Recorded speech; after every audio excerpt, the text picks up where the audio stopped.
So y'all really just slammed in the back in Kagome's back room, huh? Like, don't make any noise, and then you're like, oh, so time? I rolled to the side, reached out, and didn't find Himitsu. The back room was still half dark, but it was easy to tell the sun was rising outside. Got up with some effort, shivered at the cold, and walked to the kitchen. There, everyone was preparing for opening. The kitchen hands were running back and forth.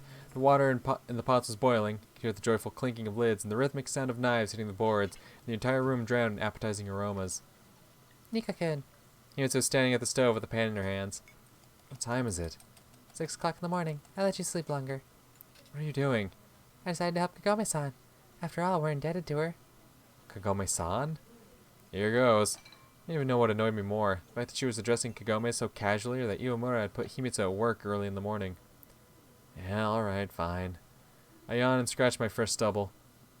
Get out of the way. Kagome dexterously slipped under my arm. What would you have me do? Don't know, just sit and wait. Himitsu only smiled apologetically. Walked into the dining hall where a lonely old man sitting behind a table caught my attention. Good morning. Oh! He raised his head and looked around with half-blind eyes, unable to see me. Good morning, I repeated in a louder voice. Good morning. You must be Kagome-chan's friend. Something like that. It must have been her grandfather. He seemed to be too old to be her father. Without asking for permission, I sat opposite to him. Years taking their toll. He smiled sadly. There was much more mental clarity in his eyes than I was expecting. My wife and I used to run this restaurant together. Now I can't even see what's happening right under my nose. Thank you for taking care of Kagome-chan, he said in an overly polite manner and tilted his head forward. No need. Seriously, what kind of care was he talking about? We're grateful for letting us stay the night. She's never been good with people. Has her mother's character. You'd have trouble finding someone as stubborn as she was. Kagome's grandfather continued, either not hearing or just ignoring me like old people do. Although had Shinji not met her, Kagome-chan wouldn't have been born. Whatever happens, happens for the best. I guess. I just didn't know how to reply. A lot of sorrow in you, I see. A lot of thoughts, doubts, and hesitation. Unexpressed desires and unfulfilled ambitions. What was he, Master Yoda? Those truly free are those with freedom in their hearts, not those weighed down by their connection to the mundane. Granddad, enough. Leave him alone. They won't be here long. Kagome apparently heard our conversation as she passed by. Sorry, sometimes he gets carried away. No worries. You're just a set of fresh ears for him to yap into. Truly wise is the one who listens much, not the one who talks, Kagome-chan. Then you definitely aren't Confucius. She smirked and returned to the kitchen. There's no respect for elders anymore, he lamented, while I quietly stood up and bowed slowly. I should go. You've got an interesting grandfather. Where's your dad? Kagome was skillfully chopping cabbage. Why do you want to know? Christ, I just asked. After the incident with Kobayashi Corporation, it's better for him to not show up here for a while. True enough. Thanks again for letting us stay. It's fine. Besides, your girlfriend has been a great help.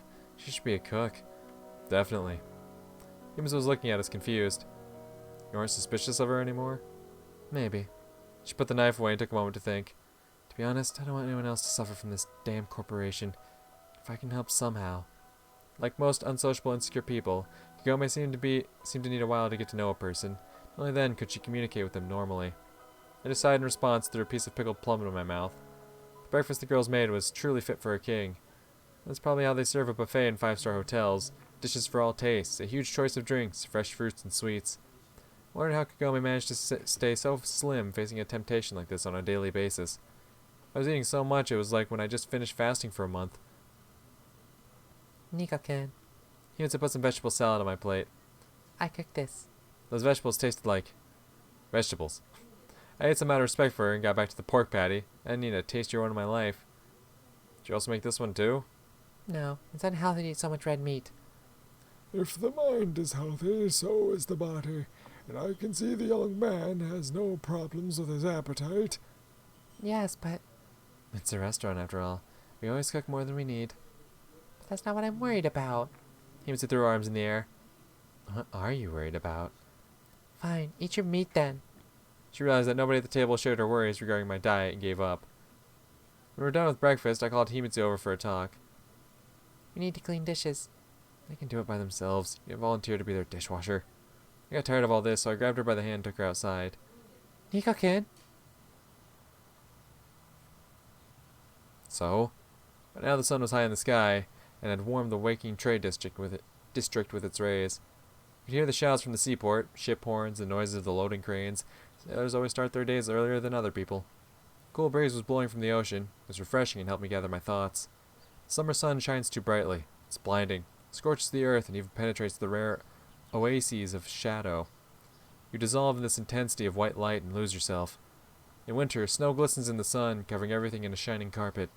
In spring, it gets warm too early in Japan, so then only in autumn can you see the world for how it really is, not drowned in the light of our star. Nico-kun? I just got lost in thought. Are you sure you want to go back home? Alone? To be honest, I thought that her plan was correct. Moreover, it was the only possible way forward. That didn't make me any less worried. Are you sure this arena can be trusted? No, I'm not. What else can we do? Hiding from the Japanese government in Japan is like looking for the safest corner in a lion's cage. Himitsu smiled and took me by the hand. Dad isn't going to guard the house. What if his people are there? I've been living there my entire life, you know. I know how to enter and leave without being noticed. Alright. It's not like I was afraid to entrust her with such an important task, right? Alright, I'll wait for you here. For luck. Himitsu wrapped her arms around my neck and kissed me tightly. Hell yeah. The first visitors coming to the Gifts of the Sea for breakfast looked warily at the two teenagers kissing right at its doorstep. Amongst all the things I hated in my life, stupidity and waiting stood out. The stupidity thing is self-explanatory, but being unaware of a situation and unable to influence events important to you is also unbearable. Himitsu had left just an hour ago, but to me it seemed to have already been an eternity. I was walking back and forth like a guard dog, watching the restaurant. You'll scare all my customers off like that. There we go. Kagome tried to shoo me inside a few times, but I just couldn't stay in one place. That's not good. Finally, 2 hours later, Himitsu returned. She didn't look worried or frightened. Well, how'd it go? All good? Yes, everything's fine. She handed me a moderately thick folder filled with documents.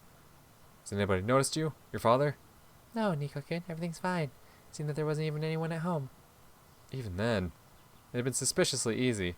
I decided not to share my worries with her, but I felt a strain I couldn't explain, as if I were about to perform in a room full of people for the first time. Let's see what's in there. We sat by a table in the corner. I placed the documents on it, and Himitsu brought a teapot with 2 cups from the kitchen. I see you're all used to the place. Kagome-san allowed it. I'm just joking. The folder contained files with information on various people, the sort you'd see in detective shows. A photo in the upper corner, not all the files had it, a short biography, and a brief description of their work with the project. Catherine's mother was there too. Cheryl Winters, an American diplomat and employee of the Department of Cultural Connections between Japan and the U.S. Cultural connections, yeah right. I snickered under my breath and Himitsu looked at me puzzled. Studied at, married in, that was interesting. Overseas U.S. presence in the project, use of U.S. technologies and resources directly subordinated to the CIA. The CIA? So Mrs. Winters wasn't one to trifle with. Duh. I also found a file on Kagome's father, but for some reason I didn't want to read about him, probably out of respect or gratitude for Kagome. Turned the page and came across something I didn't want to see at all. A photo of my father. He was looking at the camera and smiling, young and full of energy. The photo was seemingly taken when he arrived in Japan. A black and white face frozen in the past, the face of a person who had no idea he had only 10 years left to live. Not me. Himitsu took the folder from me and started reading. An engineer, specialization in rocket science. Got a degree at... Immigrated to Japan, 1976. Was working in the Department of Prospective Projects of Kobayashi Corporation. Suspectedly a Soviet spy. Despite the fact that during the period of employment in the USSR, our agents were working on him for a long period of time, counterintelligence has a sufficient evidential basis to assume Anakin has been working for the Soviet Secret Service. Recruitment and his following emigration may have been planned by the Department of Foreign Intelligence of the USSR's KGB. So my father was a spy too? I found that hard to believe. On the one hand, I could clearly imagine my father in the role, but what I couldn't accept was the fact that he'd been putting our entire family in danger for so many years. In the end, he died and took Mom with him. Nico-kun, Go on. Anakin and his family have been put under surveillance. Agent responsible, Ito. Himitsu went silent. It's alright. I understand. I just can't get used to it. Think of it as reading a fairy tale. Remember like we did as kids? The stories I read to you? Barely. Well, excuse me. Himitsu took a sip of tea and continued. Although no definitive proof has been found of Anakin's communication with Soviet intelligence, maintained surveillance is recommended. And the date below, February 2nd, 1986. So then a few months before my parents' death, the Japanese had no plans to eliminate them. Perhaps Ito was telling the truth when he swore he had nothing to do with that accident. Nico-kun? Alright, I'll go from here. I also found a file on Ichinose in the folder, but it didn't contain anything interesting. White and relatively new sheets were mixed with old yellowed pages with different colored stickers on them. Ito was extremely meticulous and consistent. There was as much information collected on each person as possibly could be. There wasn't even a separate page dedicated to me. Unfortunately, it was half empty. I smirked. What an interesting thing to realize. My whole life amounted to a couple of paragraphs attached to my father's detailed biography. Although I was only 18. Alright. Closed the folder and tied this string tightly around it. It's time to call my compatriots. I'm going with you. No way. Himitsu opened her eyes wide and put on the expression of an offended child. I trusted you with an important mission. Now I need you to trust me. Although, of course, my trust was based solely on intuition. Why hadn't the Russians intercepted Himitsu when she was walking back with the documents? I'd just been hoping they wouldn't dare attack the daughter of a prominent Japanese intelligence agent. That turned out to be the case. However, there was no need for Himitsu to know about these thoughts of mine. Fine. She pouted, but relented. I walked some distance away from the restaurant, although that barely made any sense, and called the Russians from a telephone box. The same male voice replied, "Hello. I have the documents. Same place as yesterday." In reality, I only took a few pages from my father's file, as proof we really did have the documents. Besides, I had a few questions for Irina concerning the contents. I sat behind the table of the same ramen shop and ordered soba, just out of decency. I wasn't hungry at all. Irina appeared after about half an hour. Was Himitsu followed? I asked immediately, skipping all the unnecessary greetings. She looked at me thoughtfully for some time, then replied in as serious a tone. "We haven't noticed anyone. Where are the documents?" "This will do for an example." I pushed the paper to her. The young woman spent a long time reading it, like it was written in an unfamiliar language. Sometimes Irina would push a loose strand of hair away. Looking at this simple gesture, you could be forgiven for thinking there was just a normal Russian girl sitting across from you, a beauty who posed no danger whatsoever. Then she turned over the sheet to be sure that she didn't miss anything, and raised her eyes to me full of cold suspicion. Interesting. Even more interesting is that you brought exactly this with you. Not that your feelings have anything to do with our business, of course. Is what's written there true? She squinted and leaned on the table. The truth is what the majority believes. When you do this for long enough, you begin to understand that really is the case. So history is written by the victors. If that's the way you want to put it. Still, I think it deserves some answers. Do you want to know whether your father really was a Soviet spy, sent to Japan with the goal of infiltrating Kobayashi Corporation? And whether he had to hand over secret Soviet research to the Japanese in order to gain their trust? And whether we were risking the Soviet rocket program for a vague chance at knowing our enemy's plans? Well, I wasn't thinking about it in that much detail. I think you've already answered your own question. So Irina was implying that for the KGB, the game wasn't worth the candle. I know Ito. It's hard for me to believe that in so many years he never realized he was spying on the wrong person. I repeat, the truth is what you want to believe. Ito really wanted to believe your father was a spy. I still can't wrap my mind around the idea that a professional like Ito could make that kind of mistake. Tell me honestly, if it was the truth, would you have told me? Irina pushed her eyebrows together and puckered her lips, as if someone had put frozen cranberries in her ramen. I protect my country. If your father had been dangerous, he would pose a threat to it. That was another reason to fear the KGB. It was likely they had been the ones that organized the car accident. Your answer doesn't inspire confidence. I didn't come here to prove anything to you. You have the information, we can arrange what you need. And how will we do it? Tomorrow, at 6 in the morning, a car will come to the restaurant where you're hiding and pick you up. You will receive further instructions then. Understood. Well, if that's understood... She smirked, stood up, and walked away without saying goodbye. There's still something wrong about this whole story. Very wrong. Those secret documents left in plain view. Just come and grab them. Ito, who for 10 years was, so to say, waging the wrong war. Chekists, who missed Himitsu, had an opportunity to get the documents they needed without any hassle. My life was becoming a surreal comedy of errors. It's definitely one way to look at it. I walked along the waterfront for a few hours, trying to gather my thoughts. Buddhist philosophy insists on not worrying about the things you can't change. But for me, it had always been unbearable to wait for an event I couldn't influence and whose outcome I wasn't sure of. Just like a prisoner before his execution. Somewhere deep inside, he still believes his appeal might be approved, even though his mind tells him there's no chance.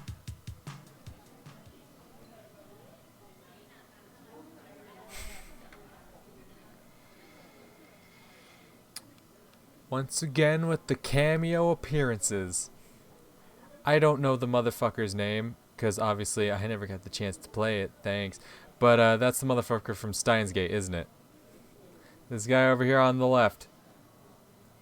Fucking white lab coat dude with the messy hair, the pants, that's the motherfucker from Steins Gate. Okay. Okay. Okay. I see you. I see you.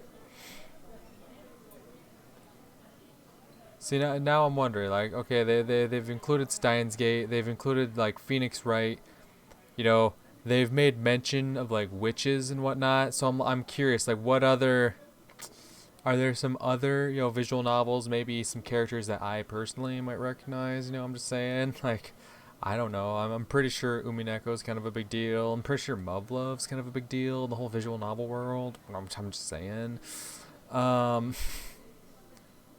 I mean, I get it. Steins Gate is probably bigger. I don't know. I've definitely heard a lot about Steins Gate. Would have loved to play it if it actually fucking worked. But anyway, I returned to the restaurant almost at dinner time. Himitsu immediately pounced on me. Nico-kun, where have you been? I was worried. Oh, right. Sorry. It's very typical for me to get lost in my own thoughts and forget about others. You're doing it again. No, I just needed to think. You could think here. She pouted and walked to the kitchen. Himitsu-chan came after her. Well, at least someone wasn't wasting time. I mumbled and walked after her. The evening was passing slowly. I told Himitsu about the meeting with Irina, but decided not to share my suspicions. The restaurant was living its normal life. Guests were coming and going, eating, drinking, having fun, and laughing. The cooks were working busily, pushing each other to work faster. Tiny, nimble waitresses were running around, flashing a professional smile to every visitor. Himitsu found a job for herself and was helping the cooks. I could only observe the cohesive work of the Gifts of Sea staff. It somehow resembled one huge organism, a leviathan processing its visitors. They entered here hungry and ill-tempered, then left full and happy. But the seemingly simple process of cooking dishes and serving guests in fact required a lot of diligence and organization. I sighed again and returned to my own problems. Now it was completely obvious I couldn't leave the documents to Kyosuke. Unlike Himitsu, his life had no value for the Russians. So I needed to find another person that wouldn't raise any suspicions. In other words, a stranger, Kagome. Which was doubly difficult given that even my acquaintances could be counted on one hand. Finally, it was time to close the restaurant. Kagome kindly saw off the late drinkers and wiping the sweat from her forehead said, "The more they drink, the more profitable it is for us, sure, but honestly." I just smirked and looked at the empty lounge. Without visitors, it looked dirty and even abandoned. Need help with cleaning? I don't even know. It might do more harm than good. Oh, stop it. What can I do? Set the whole place on fire? Yikes! Damn, that's quite the joke to make. Fine then, Assistant Kun. She smirked and threw a rag at me. Never thought cleaning could be so tiresome. Felt exhausted as if I'd played 90 minutes of football. Although it took just about as long. We finished past midnight. Well, damn. What did you expect? Kagome was grinning, clearly proud of herself. Fine, you win. Shall I give you a medal? Nico-kun, stop it. Okay, I'm done. I responded, disappointed. That argument, although it wasn't clear who was arguing and with whom, was lost. Well, we should arrange a proper farewell dinner. Gifts of the Sea never forgets good deeds. Kagome's grandfather appeared out of the blue as if he had been hiding somewhere the whole day. Granddad, enough. We're tired. Come on, Kagome-chan. Let the young ones try real Japanese delicacies for the last time. The recipes passed down from generation to generation in the Akira family. We would love to, but... He'll be very happy to. Sunshine, come on. I whispered, protesting. We can't refuse. It would be impolite. Oh. However, the old man wasn't lying.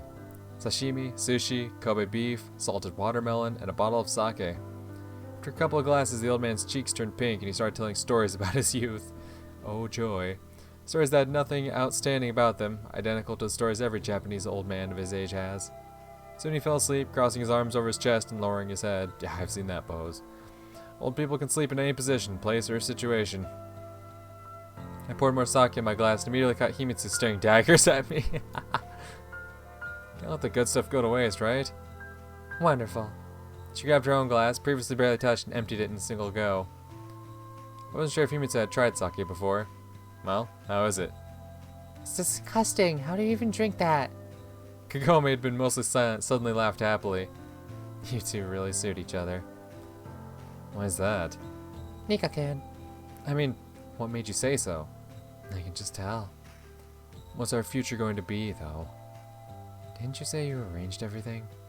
I arranged leaving Japan. I still don't know what to do when we get to the USSR. And what's the problem? The problem is that as soon as we walk off the plane, they'll demand these documents. I need to leave them in Japan, but I don't know who to trust them with. Kagome gave it some thought and then said slowly, I can help. Yeah, that's what I thought, my homie Kagome. I've already helped enough. Besides, it's dangerous. The KGB needs these documents. The Japanese will want them back. After they let my father go, I don't think I'm in danger. Why is that? Because there are reasons I don't want to talk about. I quickly thought through my other options, but it turned out that I simply had none. I can't ask you this. I know. She smiled. In an instant, I heard Himitsu's drunk shout. Nika-kun, of course we all ask Kagome-san, but behave yourself. Where did you get so drunk from a single glass of sake? God, I felt like I was reading a shitty manga. Alright, I think we better go to sleep. I told Kagome. Try to be quieter this time. Oh, snap! Busted! It was hard to hide my embarrassment. Blame her. I dragged Himitsu to the back room where I put her on the futon. She immediately fell asleep. Man, even when it's not her route, Kagome fucking kills it. I love her.